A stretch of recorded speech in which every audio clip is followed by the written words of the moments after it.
William Harper, Cloud Hopkins, and few of the legends we have discussed. So Wow. that was That's So you've done a job for us. So we just need to come and wave at the audience and handle the questions, I suppose, right? yeah. It does sound like that.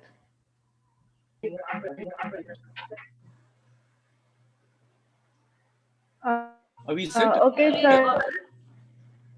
Sorry. So yeah, the session is live on YouTube. Okay, I lovely. hope I'm audible. Yes. Yeah, so I'll just give you guys a bit of introduction. So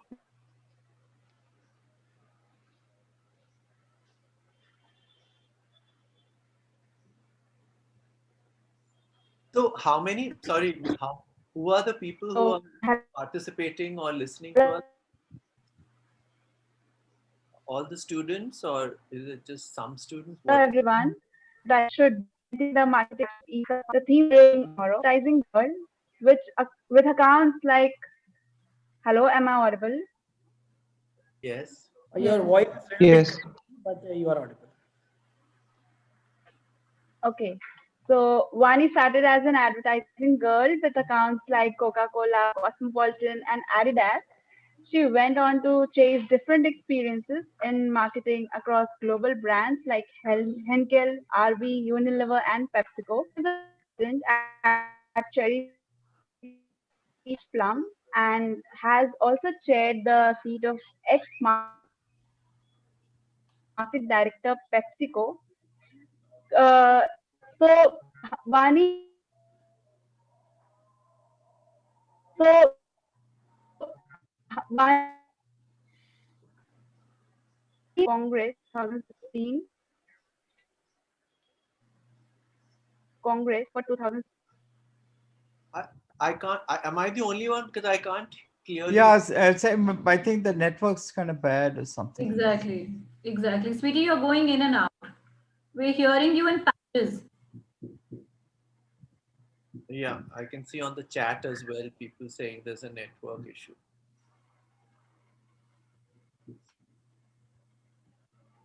I think Sweetie may be changing her network host so that Because others seem to be clear.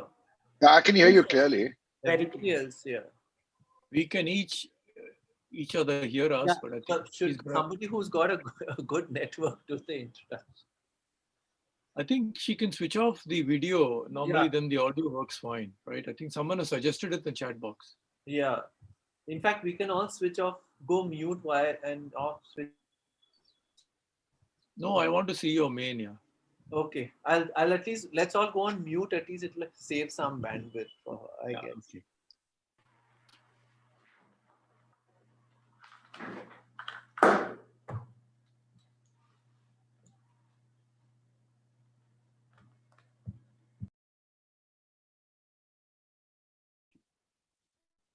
Gunjan, are all the participants IIM Cal students or can?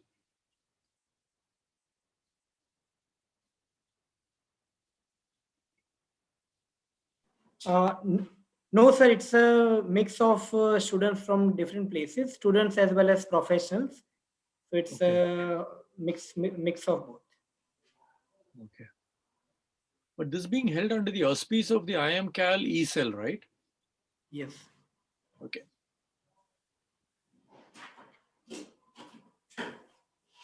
Is Professor C.D. Mitra attending? I don't think so. No? Okay, I can't see him. You guys know CD, right? I know him very well. Yeah, okay. Yeah.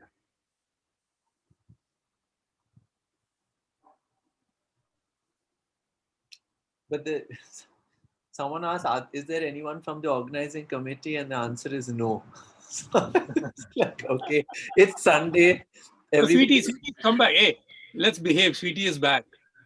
I thought Sweetie's run off. Yeah, okay. No, but she's come back. She is. Hello guys, am I audible? Yes, ma'am.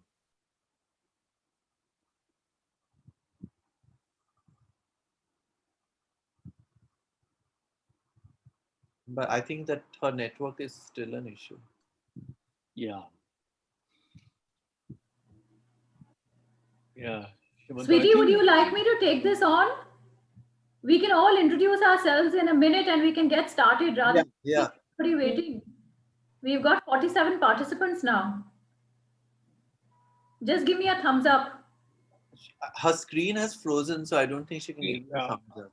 Her screen is frozen. She's on mute.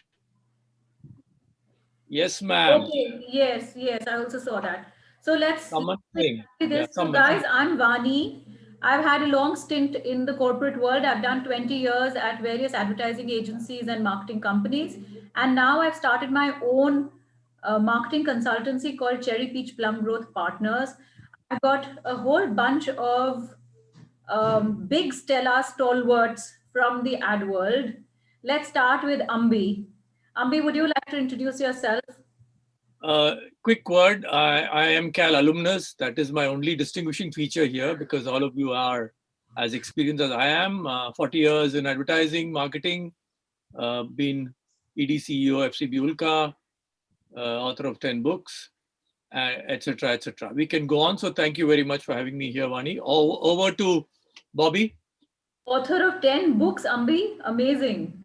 I've registered that. Fantastic. That's crazy. And there are a couple of writers on this thing, Shumanto and Bobby, me. you thought that you were a long copy writer. I know, man.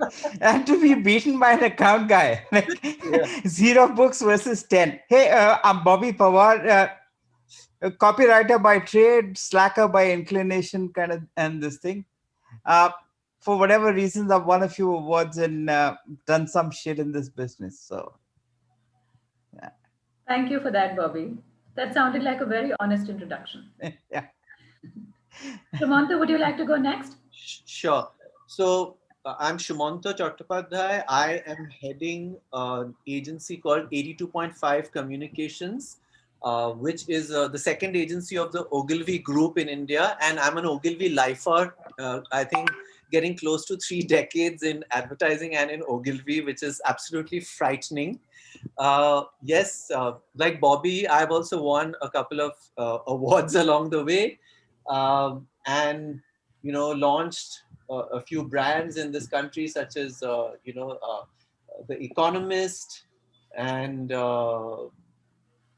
like something that used to be called UTI. I relaunched it as Axis Bank, etc., etc., etc. I won't bore you with all those details.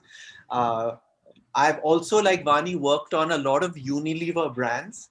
And I think she has a question about those types of brands. So I'm going to answer them. And last but not least, I want to do a plug for I have a social media avatar called The English Nut, which is on YouTube, Facebook, and Instagram. So guys, please watch my videos, go and subscribe. My latest video was published this morning. So it's all about English, but it's a really fun take on English. And it's where I went as, I have this grammar Nazi avatar, and that sort of comes into its own on this channel. But it's a lot of fun and it's a lot of information. So do check it out. So thanks, and hand it over to Subhash, I guess. Thank you, Shumanto. Yeah. Hi, my name is Subhash Kamath. I've been in the business for about 32 years now. Though I make my money being an account man, I've always been a frustrated copywriter. That the creative has always been what I wanted to do. In fact, the first script I wrote and which was produced, I must tell you as an anecdote, was made into a film many, many years ago. It starred a young Bengali model as the husband of a young lady, and his name happens to be Shumanta Chattopadhyay, who's now also on this panel. I didn't know that. Britannia Dairy Powder. Okay, yes, yes, now I remember. So Shumanta was my first model as well. Yeah, so I've been around. Like I said, I'm very passionate about creative, but I couldn't make it as a copywriter. With stalwart Bobby and Shumanta taking all the credit. So now I sit and write songs. That's my outlet in creativity. Yes, you must check out Subhash's song on YouTube. And Subhash is also President ASCII. I'm surprised you didn't mention that, Subhash. Chairman, not president. Chairman. Sorry. I always get these big titles wrong. Well, it's okay. And I've heard Big man. Subhash perform live a number of times, and I can recommend him. He's really good, and he always, puts on a fantastic show along with other musicians. So if you get a chance, do attend one of his gigs. Okay, Hopefully gigs will fantastic. start again. Yeah. I can see Ambi is having a conversation in parallel on chat. It's so cool. Okay. So, guys, now to quickly dive into what I hope you will all enjoy is a random free-flowing discussion on advertising. Keep your questions coming. We will address your questions as well, since we have all the big men from advertising over here. Let me start with you, Shumanta, because you're showing up on my screen. Okay. So, Shumanta, since you've been with Ogilvy forever, and Ogilvy is one of the first names that comes to one's mind when one thinks of good advertising.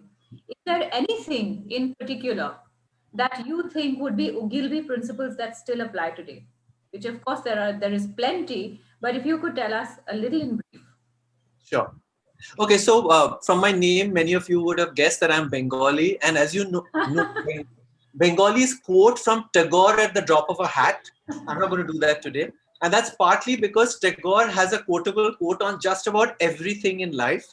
And David Ogilvy, who's the founder of the agency that I work for, is a bit like the Tagore of advertising. He has a quotable quote on just about everything related to our field.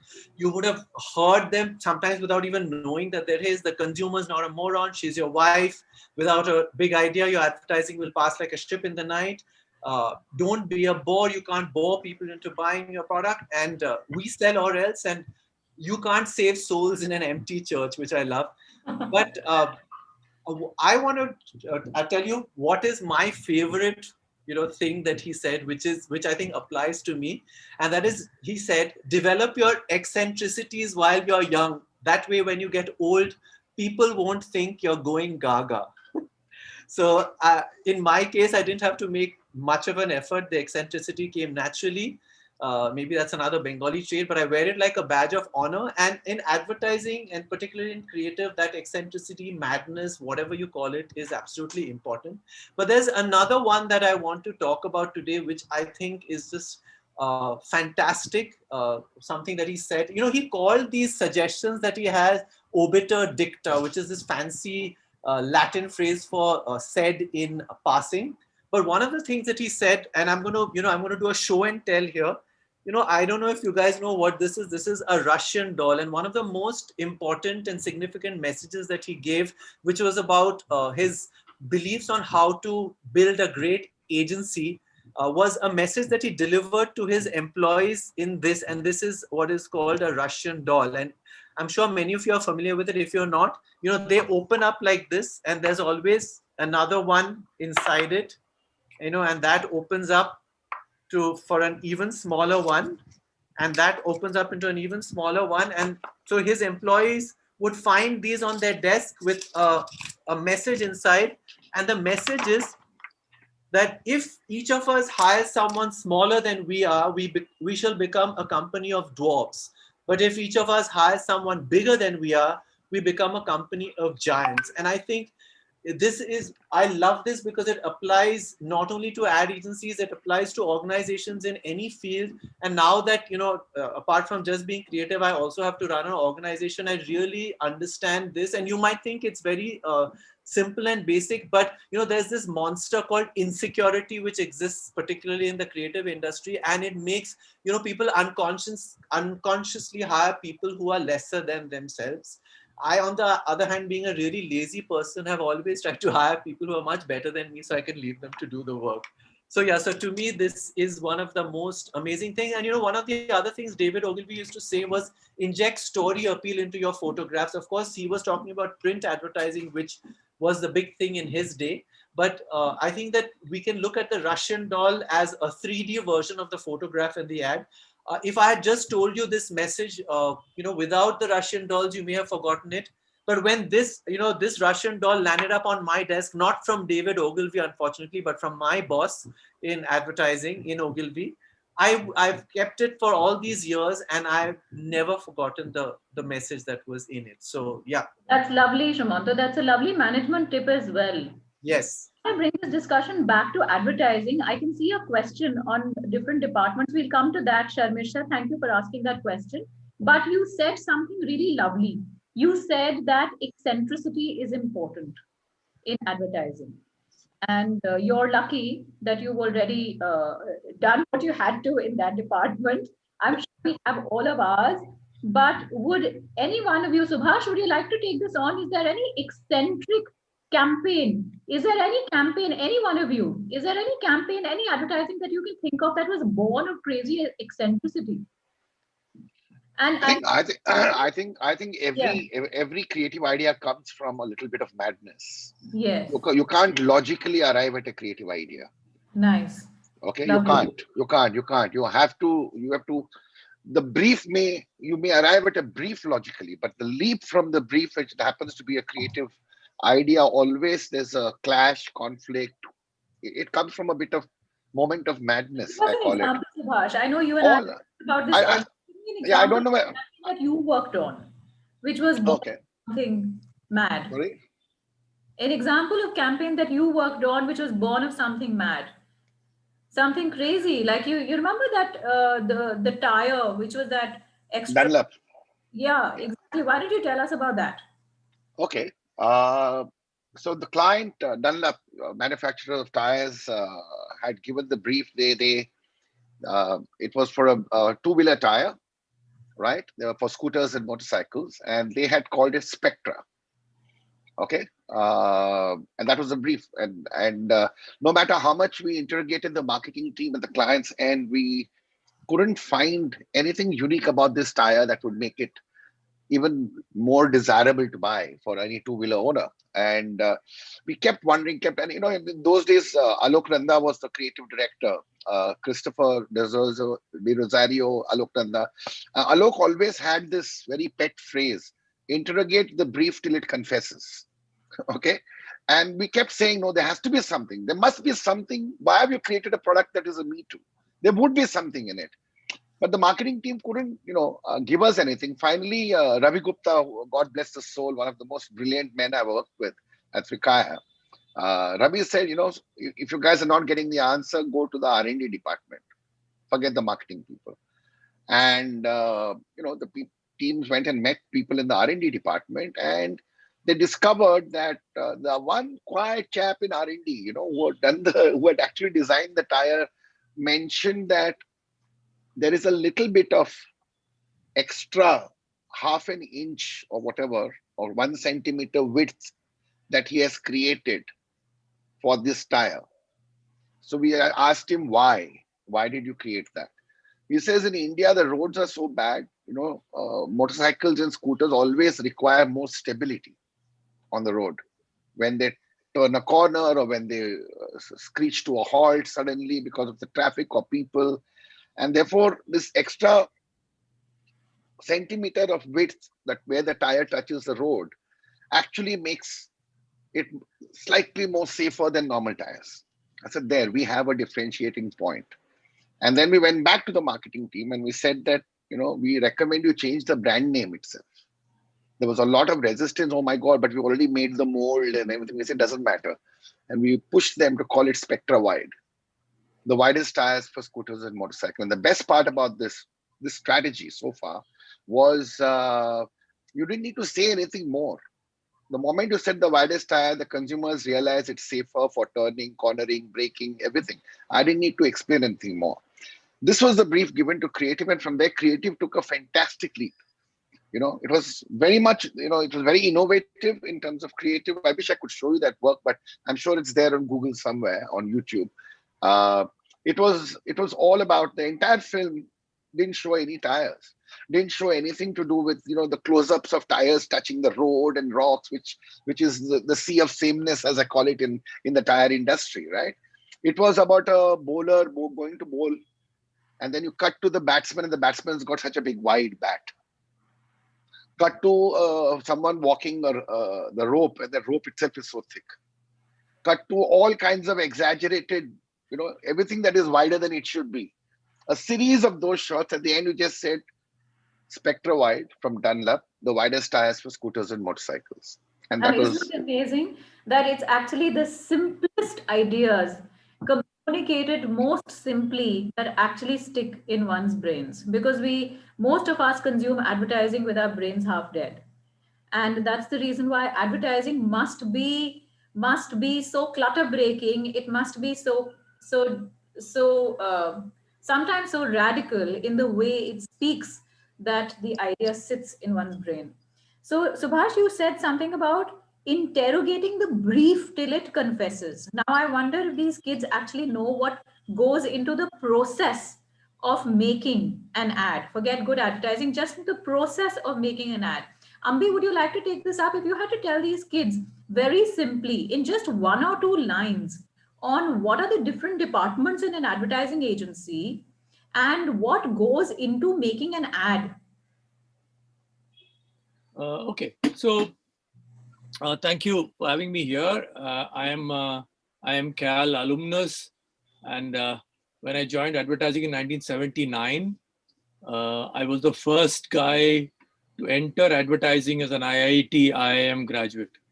Right nowadays, no one from IIMs join advertising because honestly, advertising doesn't pay as well as it used to. Not that advertising is paying worse, but other industries are paying so much more.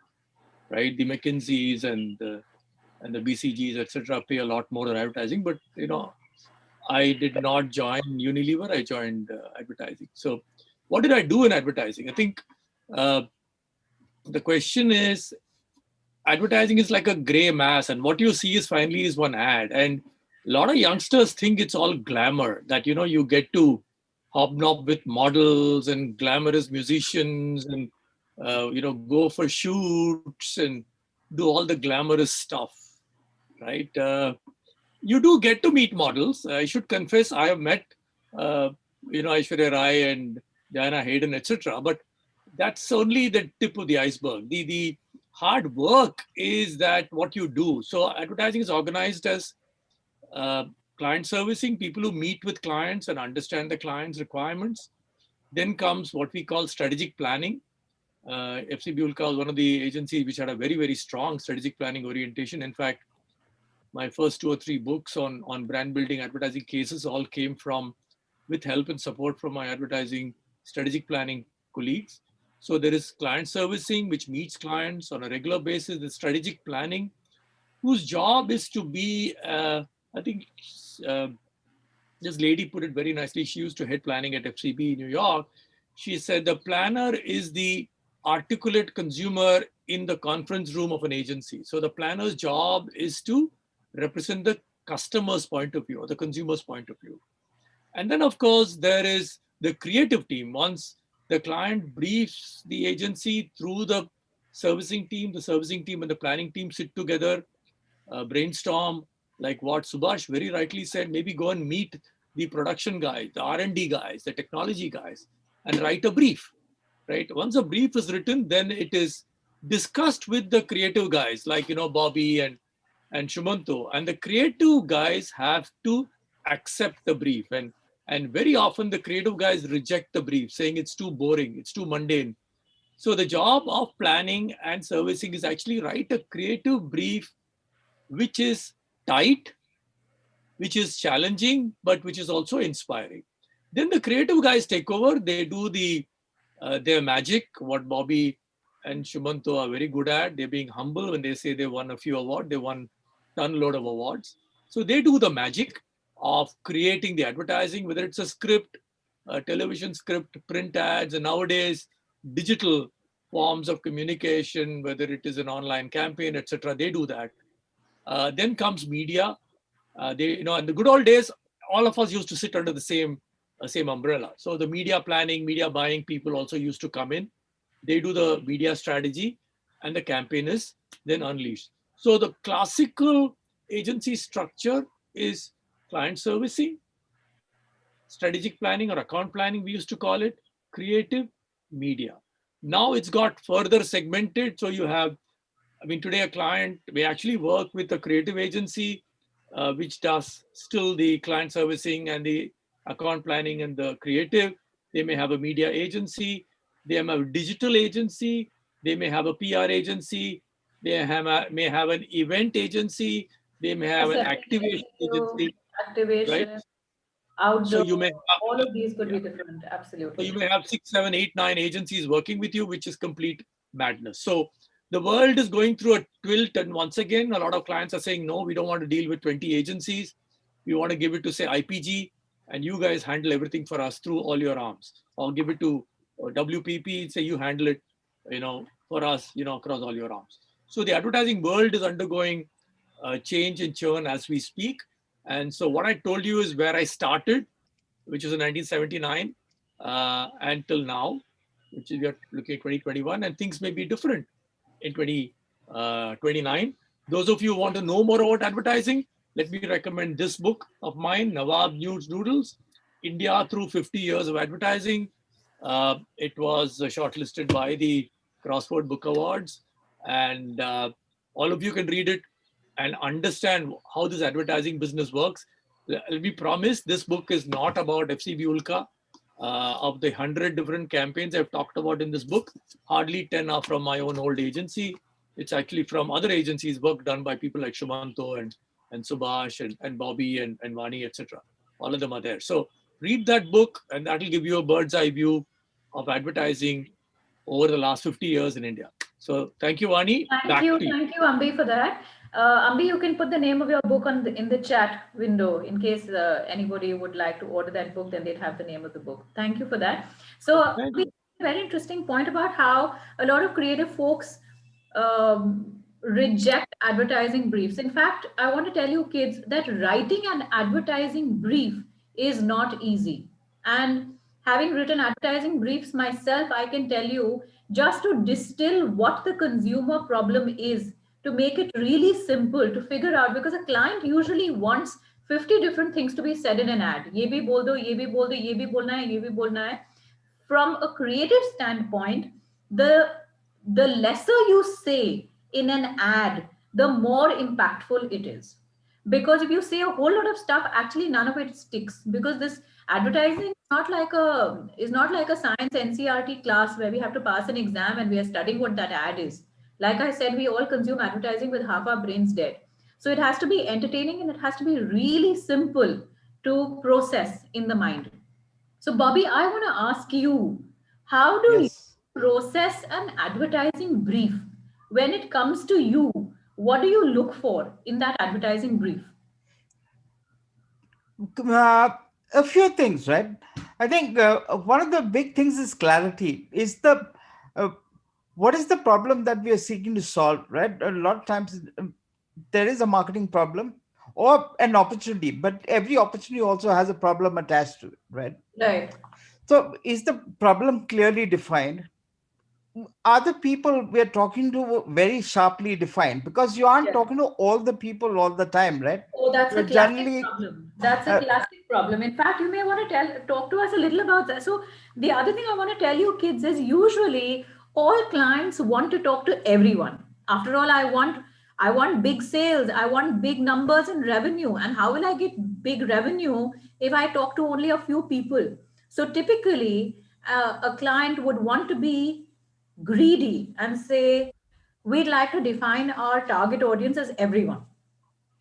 And it is an ad agency's job to push back and say, no, your target audience can't be everyone. We have to appeal to a select bunch. Only when we appeal to a select bunch does everyone else also want to buy.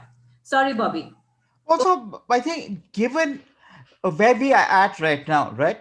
You could, when it was just a purely mass media thing, you could be a bit loose about it, right? Now you can, because you've got so much data about people available to you, right? Yeah. So let's say you want to maybe target enthusiasts first, right? And the other people later. You can target people according to passion groups and stuff like that. So I think do your homework. A lot of time that needs to be done, right? The other thing is like, what is the consumer insight you're playing off? Yeah. And it's not an observation, it's a different take on how people will deal with a particular issue, right? And the deeper you get to it, right, the better the solution's going to be, right? To me, a lot of times, I think the idea is in the brief and the strategy, and the creative, what you come up with is an expression of that. So unless you put in all the work, it's going to be hard.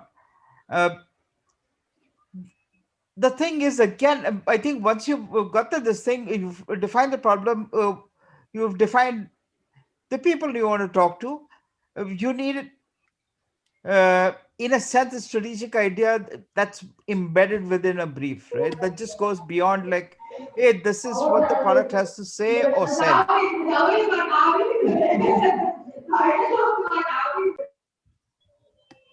Wow, that was interesting, more interesting what I just said. Can you repeat that, please? Hitesh, let's get Hitesh back. So yeah, it's that, and especially one of the key things, right? When at least when I look at a brief today, right, is there enough meat in it for me to do something that'll start a conversation, right? Very nice. Because that is true engagement. True engagement is not likes. It is having people conversing about it on their own time, on their own spaces. And you won't get everybody to do that, but if you get enough people to do it, what happens is that your brand, your message, and your marketing dollars get multiplied manifold.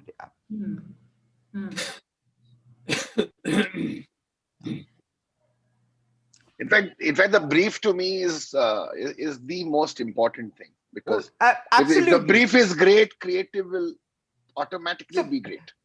I'll tell you, if you've got a great brief and you give it to average creative people, right, you will still have a product that works. It may not work brilliantly, but if you give it to a brilliant creative people, technologists, all of that, because it's gone beyond just creative people now, you will have an incredible result that truly touches and gets people involved in the conversation around the brand.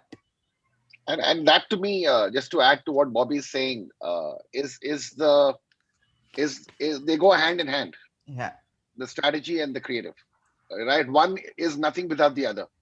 They're absolutely interlinked. In fact, the best way to explain it is the way my ex-chairman John Hegarty calls it. He calls it intelligence and magic. Oh, absolutely. Also, building on what you're saying, Subhash, is at some point, I think all of us need to decide what is the larger purpose that the brand serves in society, right? Beyond just like, Lifebuoy doesn't do just like keeping your hands clean.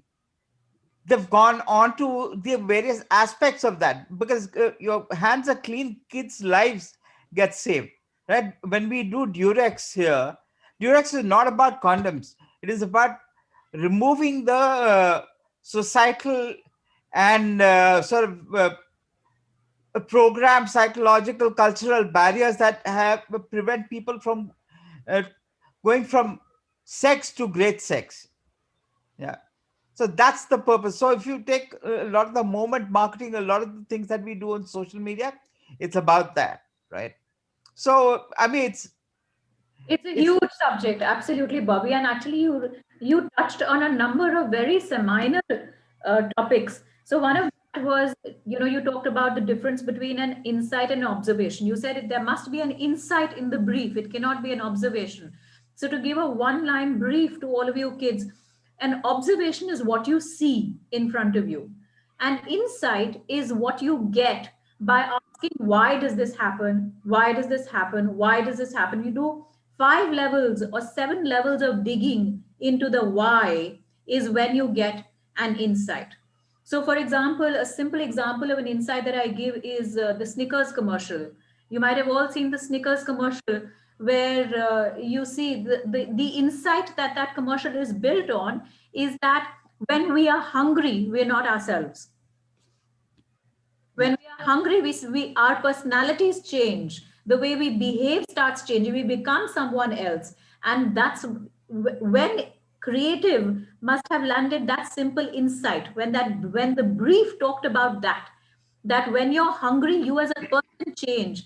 Then came that beautiful commercial, that series of commercials. The whole campaign was born of that.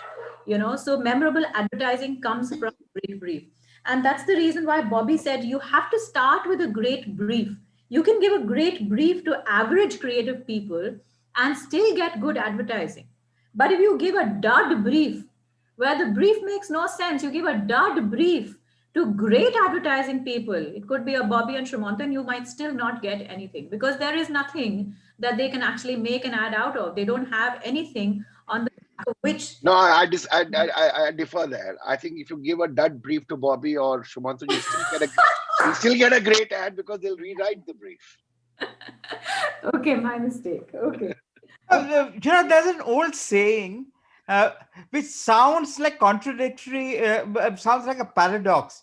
Yeah, give me the freedom of a tightly written brief. No. Give me the freedom of a tightly written brief. Fabulous. Norman Berry, I think that was. Yeah, I think so. Yeah.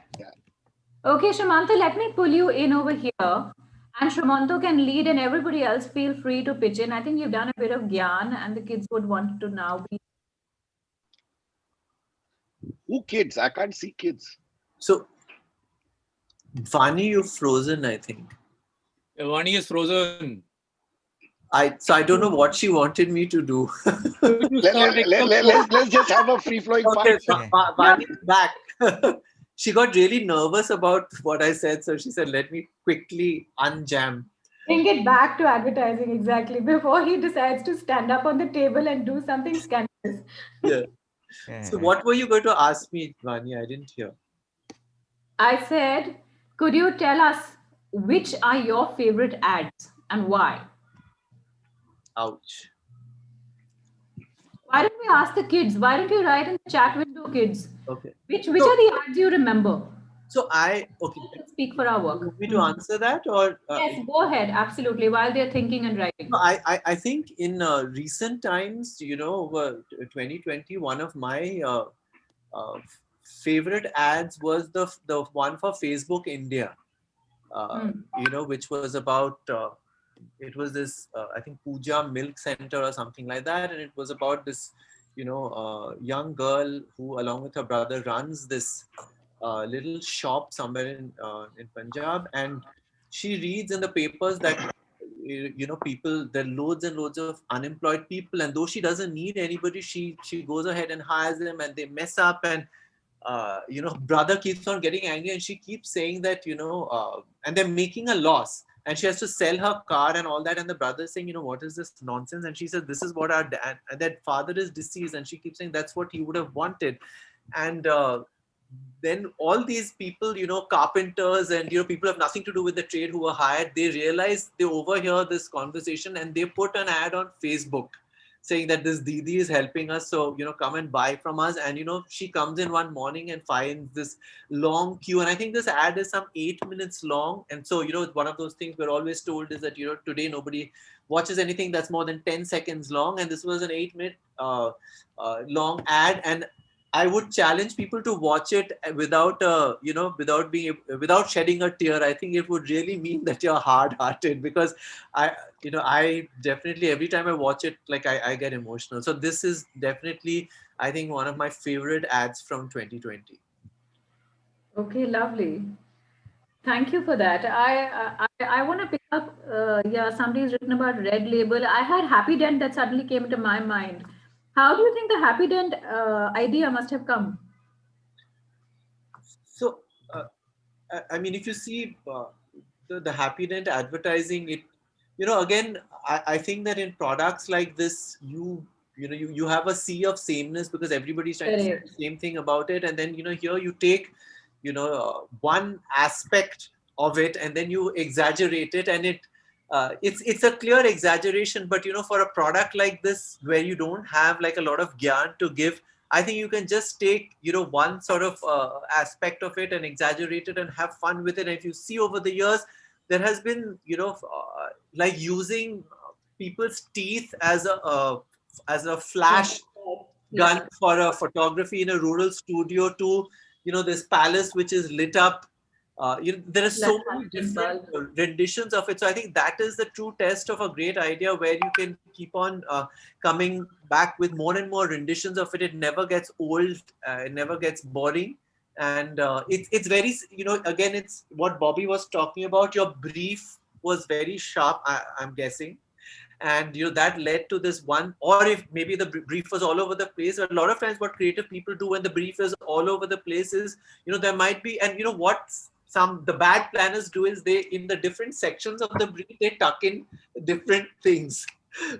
So you pick out that one eccentric fact or one interesting fact about the product or the brand, and then you play with that. And I think that's what happened with this campaign. And a lot of times with a lot of successful campaigns, and again, going back to David Ogilvy, he always said, research your product, understand it. So I think if you're playing around with the product, you're understanding it, you're having fun with it, at some point you'll hit upon that one thing about it. And especially when we're talking about Me Too goods and FMCG products, where there are so many brands which basically don't have such a differentiated promise, but you just find an advertising idea in it which nobody else has, and then you can stick to that for a long time.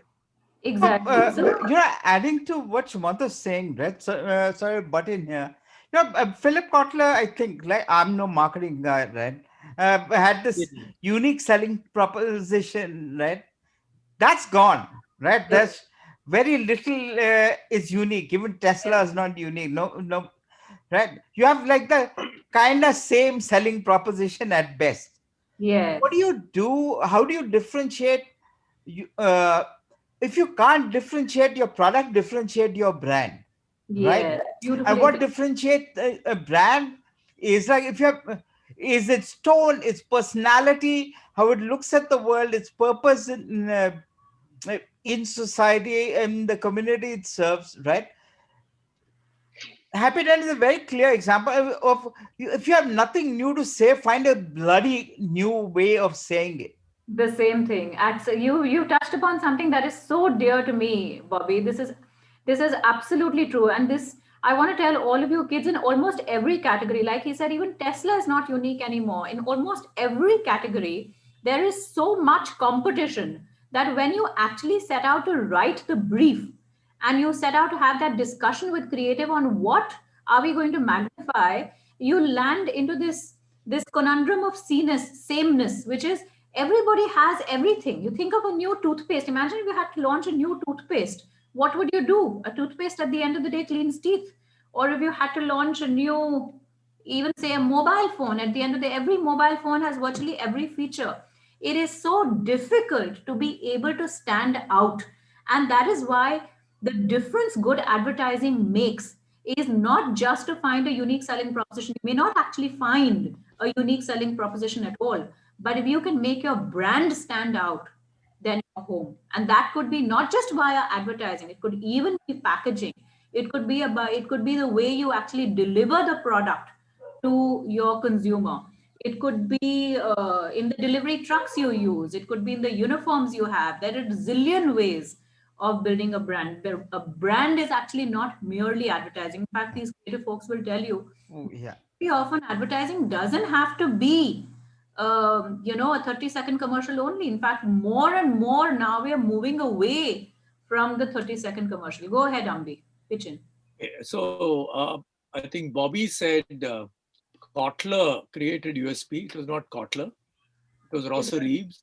As Eisentraut, was a copywriter. Thank you. Agent called author of 10 books versus author of none. So yeah.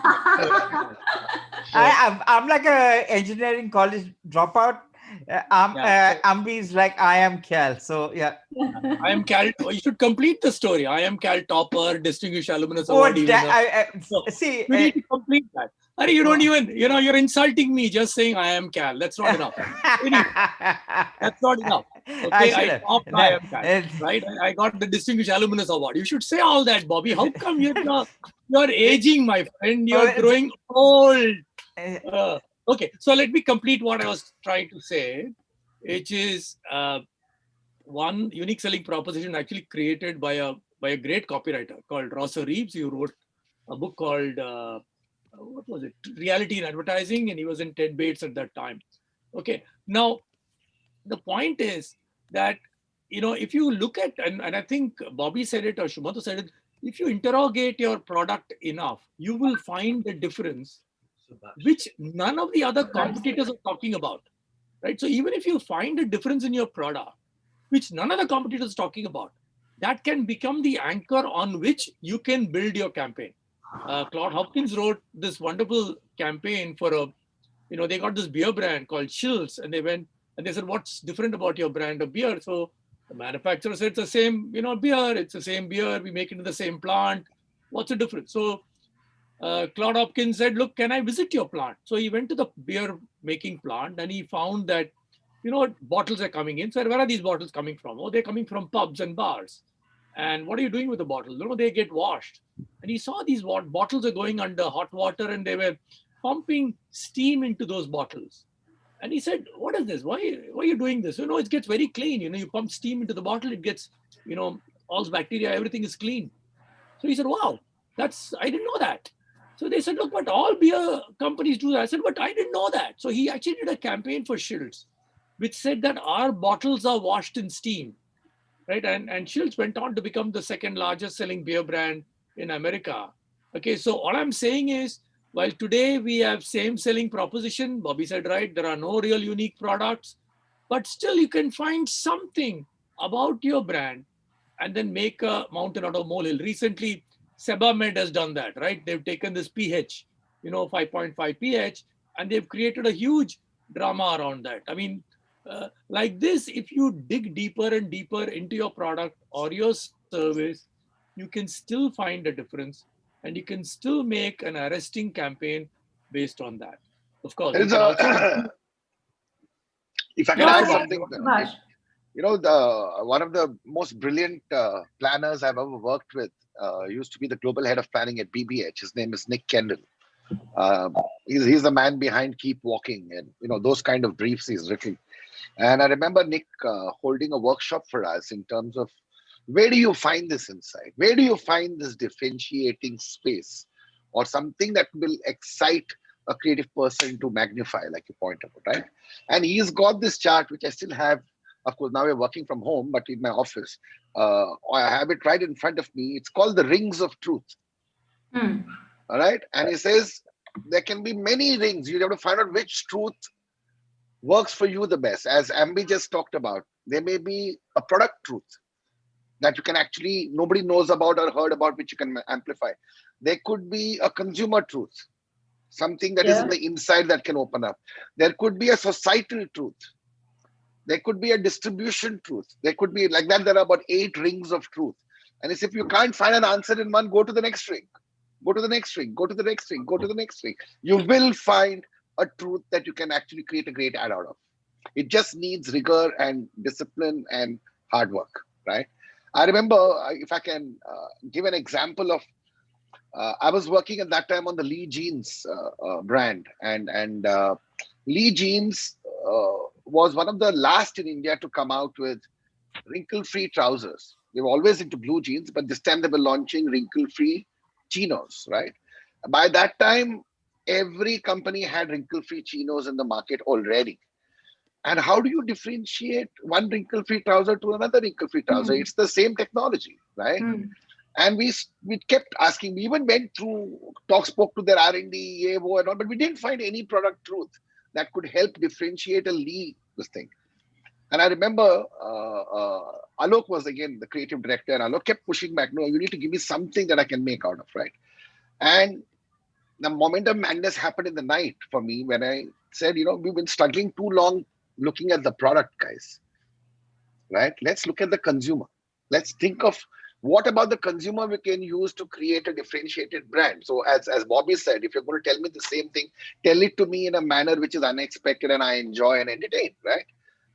And next morning I came to office and I wrote down 2 lines as 2 briefs. And I went to Alok and I said, this person we are talking to is 18-year-old, Lee Jean's target audience, maybe at best 20-year-old, right? And here is a beautiful, and the research showed, whatever work that we've done with this target audience, they were actually far more optimistic as a youth than perhaps we were when we were in the same age group, right? We were worried about where we will get our next job, etc., etc. These kids were fantastically optimistic. They believed that life is going to happen. Something or the other good is going to happen. I said, they are an optimistic bunch. And I wrote down 2 lines, right? And their attitude was, adults don't get us, but I'm happy because I know I'm going to go places.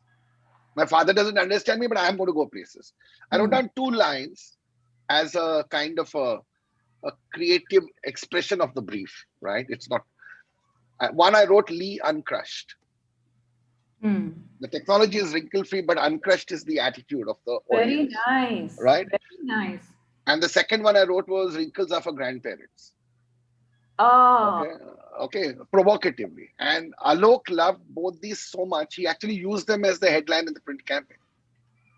He said, this gives me a starting point. And the entire photography, I think it was done by Atul Kasbekar or one of them. The entire photography of, it's all about look and feel when you buy a pair of trousers or jeans, right? Was so youth, was so in your face attitude. It just captured the world of the brand and differentiated it from all the other wrinkle-free trouser ads that we had seen. While there was no differentiation. Beautiful example, Subhash. That was a lovely story. Okay, guys, I think we have Sweetie's message. We have exactly until 6:10. So, in the next 7-8 minutes, I just want to quickly change the flavor of this conversation to something that might sound a little more boring, but I'm going to say something provocative, which is that they say that monotony is for brand managers. Monotony is not for the consumer. And if you think of some of the biggest brands, they've been built on consistency. So you think of Harpic, for example. Harpic does the same demo in the bathroom every time. They're cleaning the toilet, same demo every time. Think of Vicks. It's always the same demo, Gale Mein Kharash. You think of Dettol with that swirl in the bucket. It's the same. You think of Santoor. Santoor, it's the same format where there's this, young girl who nobody would imagine is the mummy. And out of the blue, you'd have this little girl approaching this lady and saying, "Mummy," and that mummy hasn't changed forever. That mummy hasn't even become, it hasn't even become anything. It's always the mummy with appreciation from, a man. What would you say as advertising folks when a brief like that comes to you? Are you like, oh, I have to make this ad. Do I really want to work on Dove, which works on a template? Do I want to work on Santoor, which is a template? Yes, Ambi, go for it. Since you mentioned Santoor, I should come in, I think, because I did work on that brand from 1994 till 2015 or 2016 till I was there in FCB. Now, if you look at Santoor, you think the advertising is exactly the same. It is, someone there, someone gets mistaken and the little girl comes saying, "Mummy." And I've been asked by people, isn't it the same? But the challenge is that every time, and I remember A.G. Krishnamurthy wrote this in his book, that every time a new Santoor ad comes, it looks exactly the same, but the peanut has moved a little bit. Now, when I took over the brand in 94, there was a battle between the client and the agency saying that the mommy format, the younger looking format is not working. It stopped working. So let's change it. So I got into that hot water and there was a tussle between the agency and the client. And I've written about this in my latest book. Let me plug that now. Bouncing back from rejection. I've captured that story in this book. I mean, just to bring it alive. So the client and the agency were in loggerheads. I was there handling the client. And so finally we managed to convince the client that we will make 2 ads. One was, they'd done a whole series of ads with Shadi, Shadi, Shadi, and it had stopped working. In 92, 93, it had stopped working. The client was disgusted. They said we should throw this model out we should throw this campaign out. We should do something new. Agency was convinced this campaign will work, but it needs fresh energy, a fresh interpretation. Why should this mistaken identity only be in shadi, shadi, shadi? Let's look at, so we took that woman out. We made her, got her into an aerobics class. She was doing aerobics. Then she was doing hula hoop. Then she became a photographer. She became a fashion designer. She became a choreographer. And if you look at, now I think Santoor must be what, 40 years now? If you look at 40 years of that campaign, or 25, 40 years of that campaign, you can almost see the change of the Indian woman, right?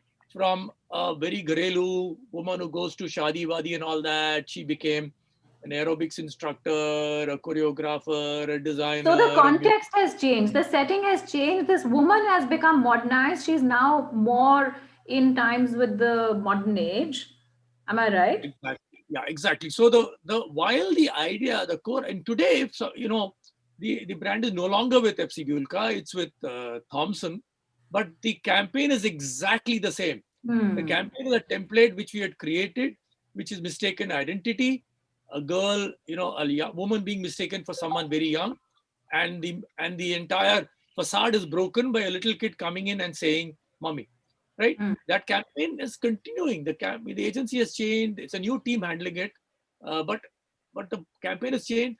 And the interesting story is that when I started working on the brand in '94, Lux was say 100 in terms of sales. Santoor was 10, 1:10, right?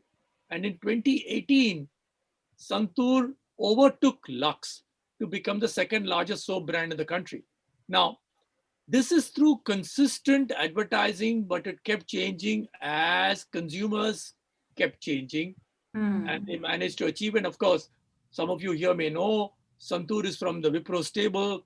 A lot of money from Santoor during the 80s and the 90s actually was taken out by Mr. Premji and put into the IT business. And the IT business was funded by the FMCG business at that time, right? Of course, now IT is much bigger. But so Santoor is pretty close to Mr. Premji's heart. And, delighted that in 2018, Santoor overtook Lux to become the second largest soap brand, which I would have thought was a wild dream in 1994 when I started working. And Santoor sells in a few states. I mean, I think 80% of their volumes come from 2 states. 30%, 40% comes from Andhra, Karnataka, Maharashtra. They're number 1 in Maharashtra. They're number 2 in Gujarat. They're number 1 in Andhra. They're number 1 in Karnataka. They're making headway into Tamil Nadu. They don't say, actually, they're doing quite okay in Calcutta and West Bengal, I'm told. North India, they're not very strong. But, again, a story of how you can segment the market very differently and become a very large national brand without being present nationally. Right? They're not present they are very small in UP, Bihar. Yeah, but this is a classic case, this, I love this, I love the Santoor case study. And, even going back to what Bobby was saying and Subhash was saying, given that today we don't have unique selling propositions anymore. Today, given that we are operating in this world of sameness, how do we as marketers and advertisers make it simpler for consumers to remember which brand is being advertised? Just as there are a zillion brands, there are a zillion ads. So as a consumer, how do I remember which ad did I see? Which brand's ad did I see? So if a brand were to look different each time, if the advertising language, tonality, messaging were to be different each time, how does a consumer remember ye tha kiska? Imagine if there were great advertising, if Bobby and Shamanta were having a ball of a time and doing great advertising, doing great stories and films, but people saw the ad and ad to bada acha tha, lekin ye nahi yaad, pata nahi kiska ad tha. Money wasted. What you're saying, right? It goes back to the basics. I think the first thing we need to do is create a brand Bible, right? Codify the brand. What is the visual signifier? What is the personality? What is the tone? All of it, right? So I used to freelance. I worked in the States for about 8 years. I used to freelance for a while. And one of the stints was at Wyden Kennedy in Portland. I wasn't working in Nike, but I got to know Chuck McBride, who was there, who was then global CC of TBWA and all of that. So that guy, for 2 years, had been trying to sell a funny campaign to Dan Wyden on Nike, and it was brilliant. Like he told me, he said, I don't shit that thing's gonna win Lions by the bucket loads. And Dan told me that's not Nike. We don't do funny shit, right? Our stance is Nike's stance, right? Nike is not built on product truths, but a human truth. Their truth is Nike's truth is Nike believes that if you have a body, you are an athlete. Yes. I've put something in the chat, right? A link to a Nike commercial. You guys watch that and you'll understand what I mean by it. So they've codified the brand, which is why, look at Apple. Beautiful, beautiful. Right? Very codified. It's human. It's all of it. It's simple. It's intuitive. These things, I'm afraid, are being lost, right? Because also the other thing that's happening, and let me just be blunt about it, is that too many brand managers come in to build their career instead of building their brand, right? They do not understand that the way to build the career is to build something of great value, right? I think that it's the whole thing is this short-termism, which is, the brand. It's like, what are the results that you're delivering this quarter? So I think there is very little long-term vision, because the brand manager is going, I worked on Unilever for years, and I used to find it hilarious because they used to say, but we want consistency in terms of the creative team. And I had been on my brands for years, in some cases decades, and I said, but you guys, every year or 2 years, the brand manager changes. So the lack of consistency is from your end, and it's that person who wants to show some quick profits or quick results, and nobody. I think this is the entire corporate setup today. It is, everything is about this quarter, and I think that digital has further intensified that, because you're able to measure everything in the moment. But So Shumanta, that sort of becomes an excuse for forgetting about, for not doing, looking at the long-term goals and building the brand long-term. And I just want to do a plug for all the advertising people here today.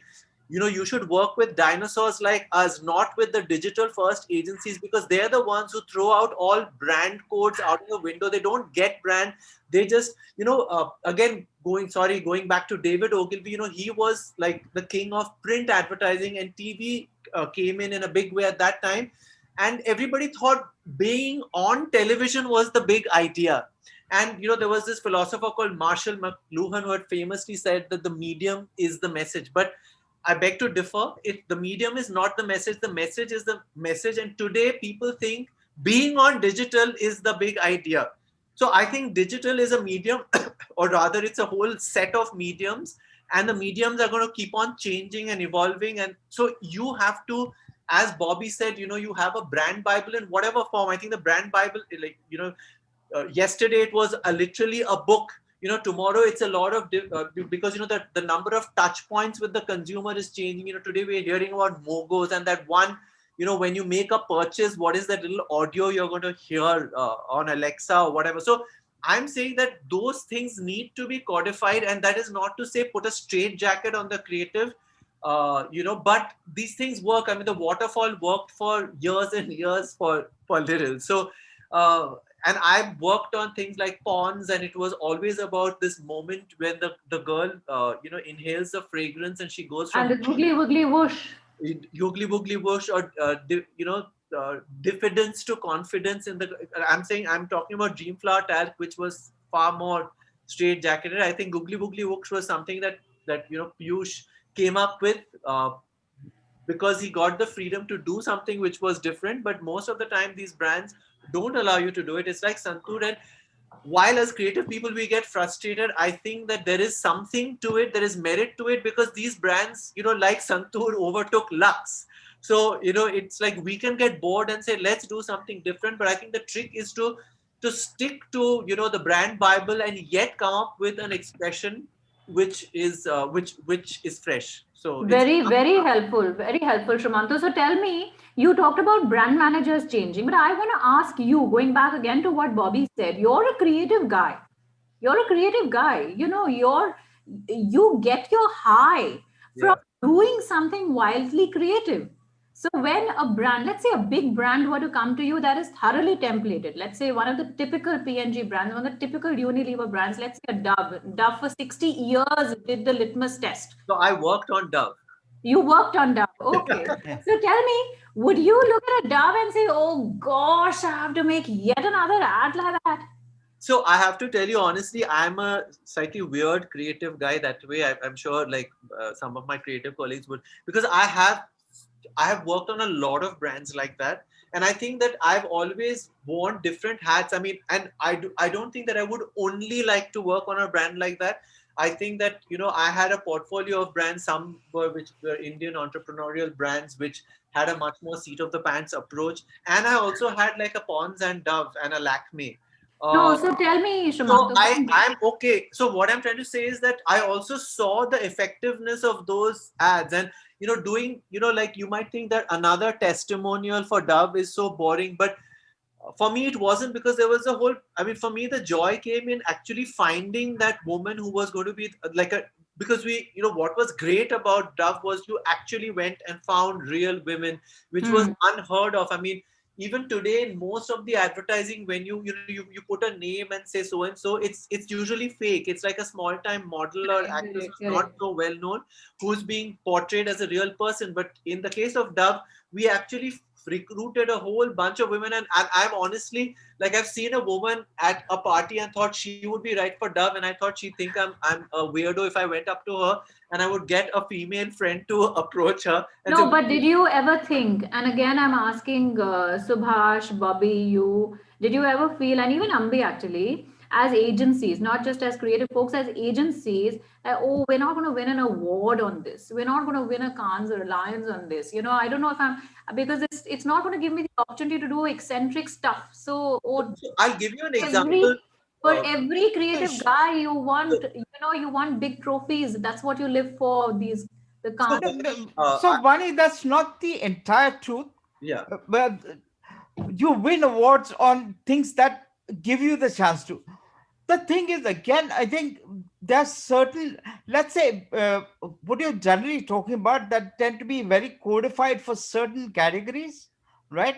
Or templated, rather, more than codified, is templated, are commercials, TV commercials, especially in the beauty category and all that. But a brand exists beyond just the commercial, right? Yes. It exists in social media. It exists in this thing. Like Oreo did a particular kind of thing in its commercials. But you know, the greatest thing they did, they won a Grand Prix at Cannes for that, was one Chota post.